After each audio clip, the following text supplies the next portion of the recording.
UMWE kuma mwena wa Malindi guko ni kaunti ya KILIFI ni agithii kana ni AKAIRE thirikari gwikorwo ikiingirira na kumuteithia hari gucokia mugunda wake na uria ukihahamitwo kuringana na mwonjoria uyu na uria wekaine ta Henry Chavanji augite ati mwonjoria umwe na uria ukiri na hinya ni ugituikite wa kuingirira gicigo kia mugunda wake okinyanagia kuria agikoretwo akirutithia maratathi ma Google ma wigwatiri wa mugunda uyu reke tukiamukira ndumiriri no kuma mwena wa Malindi.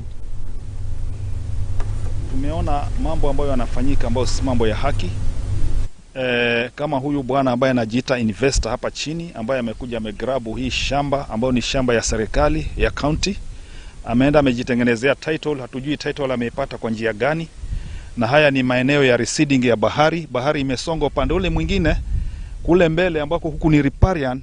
Tunaona yeye amekuja anasema anajiita kuna title.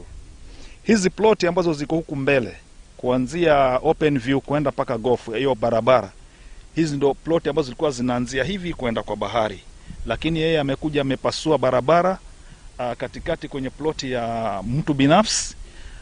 Anajaribu kuaccess aingie kwenye ploti yake mahali ambapo hakuna barabara. We got some documents that it showed all the forgeries they did to acquire the subdivision scheme of our property. And every forgery is with signatures of retired survey of Kenya people and the municipal council of Malindi and all those things.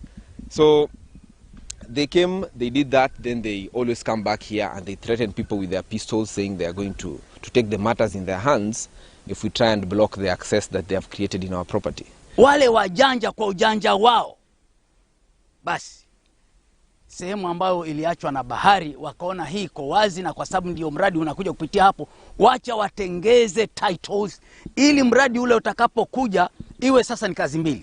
Kwanza wafidiwe hao titles zao, ndio zile pesa zitakazobaki ziwe zitatengeza mradi. We are fed up, tumechoka. Mtu hawezi kuchukua title, maji yakienda kesho kutwa hurudi. Maji yakienda inamaanisha yule, kama kuna mtu yote anaweza kutumia hiyo sehemu, kutumia ile leseni inaitwa TOL, anapewa na county atumie, halafu hajezi kujenga vitu vya kudumu, ni temporary structures. Kwa hivyo kama kuna mtu anaanza kutoa hati miliki za hizo area, nitaambia wizara ya ardhi wamesikia hako hapa, wachunguze ni nani. Hatutaruhusu mtu yote apewe title deed ya huko.